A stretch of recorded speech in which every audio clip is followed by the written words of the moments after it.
Bem, nós vamos iniciar a conversa de hoje com uma pergunta. Por que este século XXI marca o fim da civilização anticrística? Essa mesma pergunta vai ser repetida ao final para ver que reflexão nós teremos feito ao longo da nossa conversa de hoje. Mas como nós somos herdeiros do século XX, que acabou de acontecer, vale uma brevíssima introdução para nós recordarmos a insanidade humana desse período recente que está absolutamente vivo em nossa memória, na memória de nossos pais. Você sabia que ao todo foram 63 guerras, quase uma a cada ano e meio, incluindo os 2 conflitos mundiais? A ONU estima em 191 milhões o total de pessoas mortas nas guerras ou vítimas de intolerância, seja ela ideológica, étnica, racial, religiosa, enfim. Questionado sobre este período de tanta violência, a espiritualidade maior esclarece que somos todos responsáveis, mesmo quando, à distância dos fatos, nós participamos mentalmente, com as armas da indiferença e do egoísmo. Eu sugiro que nós usemos este canal chamado Fraternidade Crística para refletirmos juntos. Vamos fazer um recorte no tempo, examinando apenas estes 18 anos primeiros do terceiro milênio, mas porém sob vários ângulos. Tudo bem, então comecemos por ataques terroristas. Vocês se lembram na virada do milênio, meia-noite do ano 2000? O mundo em festas, luzes, cores, músicas. Nenhum ser vivo jamais tinha comemorado uma mudança de milênio. Éramos os únicos. Eu mesmo fui assistir ao maior festival de fogos de artifício do planeta na praia de Copacabana, no Rio de Janeiro. Foi maravilhoso. Eram milhões de pessoas descontraídas, desconhecidas, alegres, confraternizando-se na contagem regressiva dos segundos finais antes da meia-noite. Como todo ano a gente costuma fazer. 10, 9, 8, 7, 6, enfim. Aos abraços fraternais nós inauguramos, ou estaríamos inaugurando um novo ano, uma nova década, um novo milênio e, quem sabe, uma nova vida.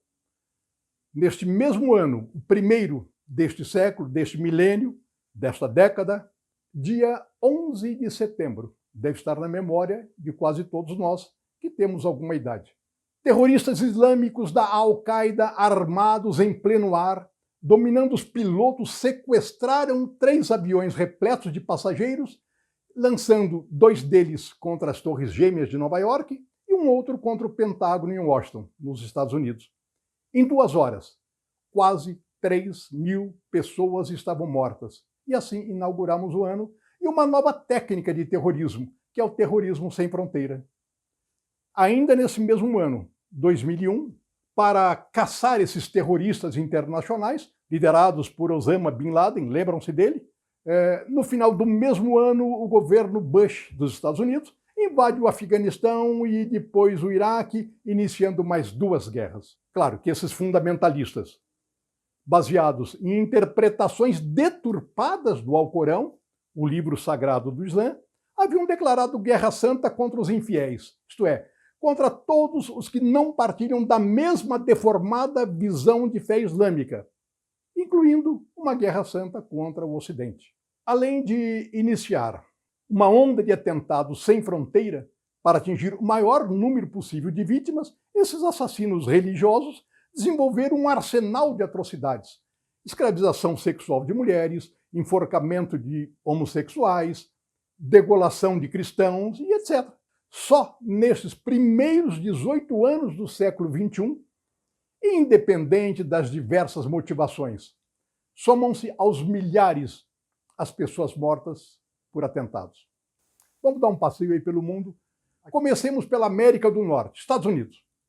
Acabamos de falar desta brutal violência que foi a destruição das torres em Nova York. Saímos dos Estados Unidos, vamos para a Europa. Inglaterra, Alemanha, Bélgica, Dinamarca, Espanha, Noruega, Suécia, atentados. Vamos para a Ásia Menor, Turquia. Vamos para a Oceania, Nova Zelândia. Ou vamos para a América do Sul, Brasil. Atentados terroristas onde? Simples. Nas escolas, nas sinagogas judaicas, nas mesquitas muçulmanas, nos metrôs, em aeroportos, nas redações de revistas, nas calçadas públicas, descarrilhando trens, em casas de shows, em mercados, em cinemas, em universidades, em bares, restaurantes, onde existe vida. E a África ficou de fora? Não. Só que lá o quadro é de outra natureza. No norte da África e no Oriente Médio, na onda revolucionária conhecida como Primavera Árabe, imagina, Primavera Árabe, manifestações de pessoas nas ruas pedindo mais liberdade, mais democracia, mais direitos humanos, menos corrupção, sempre é corrupção. Derrubar os governos árabes ditatoriais da Tunísia, do Egito, da Líbia de Muammar Gaddafi, que já estava no poder há 42 anos. Mas essas manifestações que foram organizadas e sensibilizaram as populações desses países, o foram através de greves, de passeatas, de comícios, apoiadas no uso de uma tecnologia desenvolvida neste século XXI, nesses primeiros anos, que são as redes sociais. Ok, mas vamos descer um pouquinho mais na África. Vamos para a África abaixo da linha do Saara. E ali nós encontramos guerra civil na Nigéria, no Quênia, no Sudão do Sul, com milhões de pessoas passando fome por conflitos étnicos entre comunidades, sem contar as dezenas de milhares que morreram em decorrência dessas violências. É a mais absoluta banalização da vida humana. Para encerrar este pacote de horrores, vamos sair da África, vamos para o Oriente Médio. E lá, além do permanente conflito entre Israel e os palestinos, no fundo, pelas mesmas razões anteriores, a Síria está em guerra civil até hoje. Que mais grave ainda, pela escala que assumiu, em 2015, acabou de acontecer, a ONU classificou a guerra civil no Iêmen como a pior crise humanitária do mundo, com milhões de pessoas morrendo de fome, agravada por uma epidemia de doenças como a cólera e massacres quase diários. É muito para a nossa cabeça ocidental. Estamos em 2019. Hoje, nos jornais, abro qualquer jornal, ou através da televisão, dos noticiários, estamos acompanhando diariamente o drama na Venezuela. Agora estamos falando da América do Sul. Na Venezuela, um dos países com uma das maiores reservas de petróleo do mundo e com um povo passando fome, sem alimentos, sem remédios e sequer sem papel higiênico. Imaginem a profundidade dessa crise humanitária.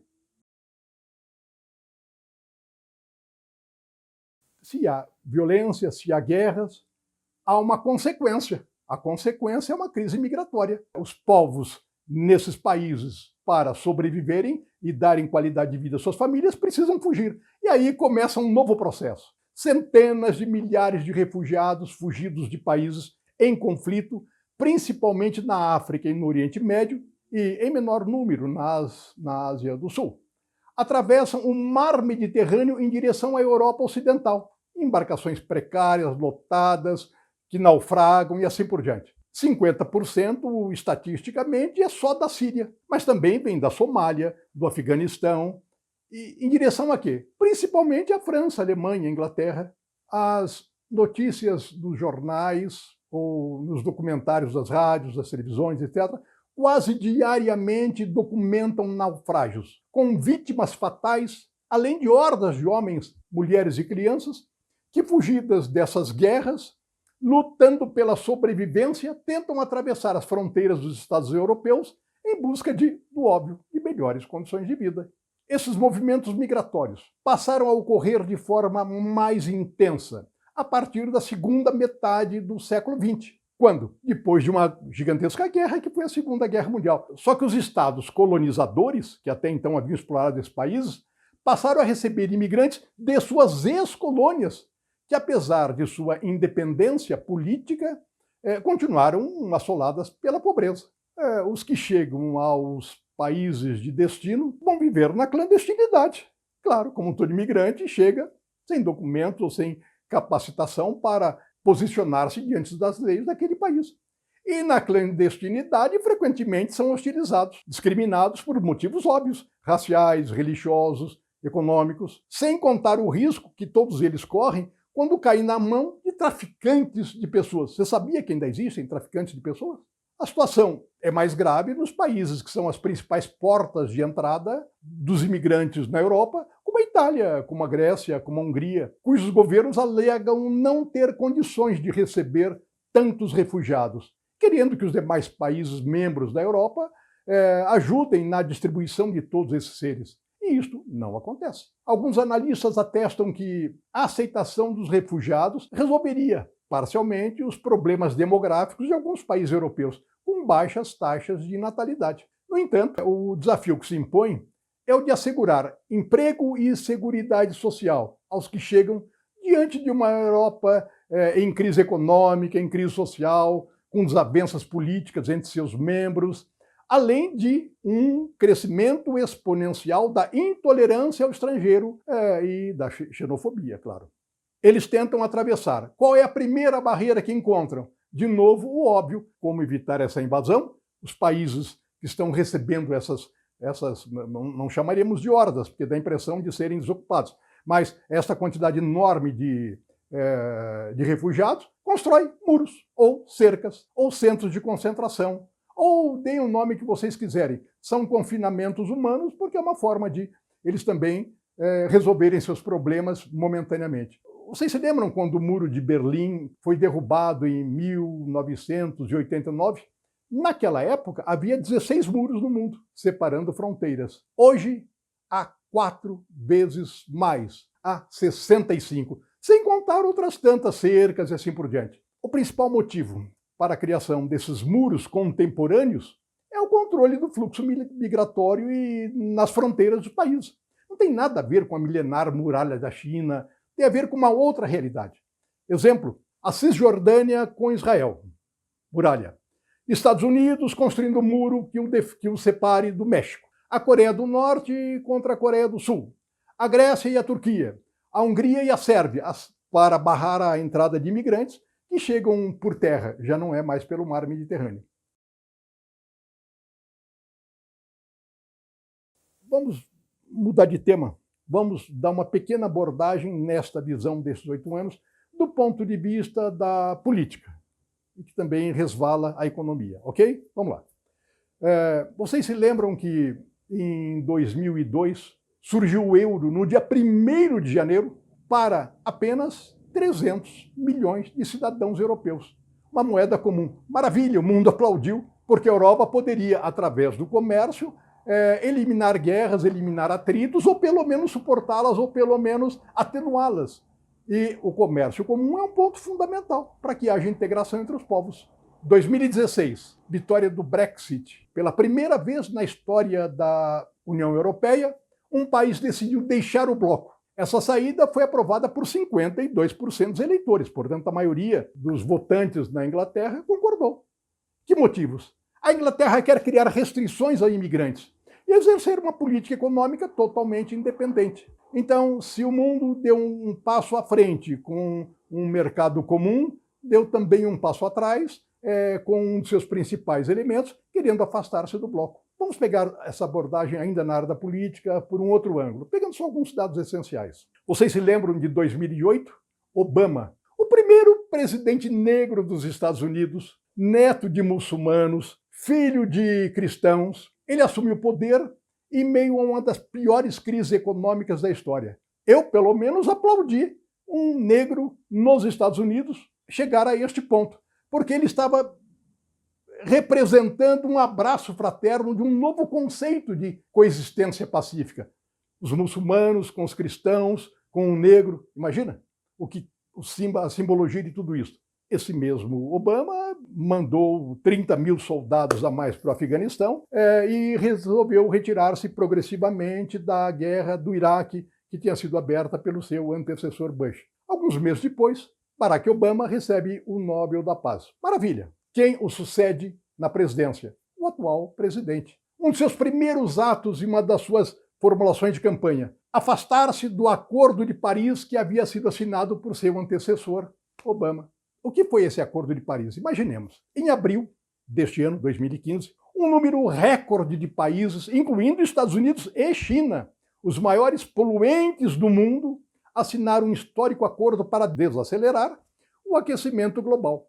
Ao todo, 175 países se comprometeram a adotar medidas para manter o aumento da temperatura abaixo de 2 graus, que é de uma fatalidade enorme para a economia, para a agricultura, para a saúde, se nós atingirmos 2 graus a mais até o final deste milênio.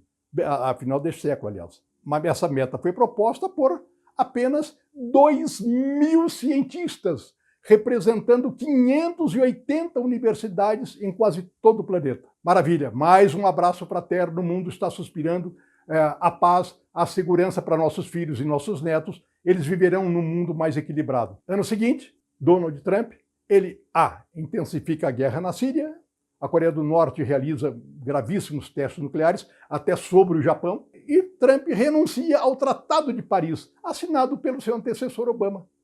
E na contramão da ciência, ele estimula nos Estados Unidos o crescimento das duas matrizes energéticas mais poluentes do planeta, o carvão e o petróleo. Como é que vocês interpretam este 2 passos à frente, 1 passo atrás? É para vocês refletirem, não é para nós concluirmos. Vamos falar de uma coisa mais saudável, mais agradável. Vamos falar de ciência, esses 18 anos do ponto de vista da ciência? 2003. É concluído com sucesso o projeto de descodificação do genoma humano, que é o código genético do homem. É uma das mais revolucionárias descobertas da ciência em toda a história da humanidade. Esse mapeamento, com uma precisão de 99,99%, resume-se pelo conjunto de informações que permite construir e até funcionar o organismo de uma pessoa. Essa informação encontra-se no interior de cada célula e pode revelar as causas do desenvolvimento de certas doenças, permitindo evitá-las. Olha que salto enorme nós poderemos ter em qualidade de vida e de saúde. Decifrar esse genoma, claro que ajudará a combater o nosso envelhecimento precoce. Nós temos possibilidade de viver, segundo a espiritualidade, até os 120, 130 ou mais anos. E não apenas os 70 ou 80, como dizem as estatísticas atuais. Bom, vamos agora ver por um outro ângulo a ciência, mas fora do planeta. Vamos dar uma viagem, fazer uma viagem no espaço. 2013, um robô espacial pousou em Marte e descobriu que lá talvez 2% do solo seja constituído por água. Logo, se a água um dia poderá lá ser construída uma base militar de terráqueos. Ou não é esse o investimento que é feito na tecnologia de exploração espacial? Primeiro ele é militar, depois a humanidade mais civil se aproveita das descobertas feitas por essa metodologia. Aliás, no começo desse ano, um robô chinês, agora, 2019, um robô chinês também pousou no lado escuro da Lua. Lembram-se? Na busca de minérios que são escassos do planeta, mas também já planejando ali, quem sabe, no futuro, construir uma base militar.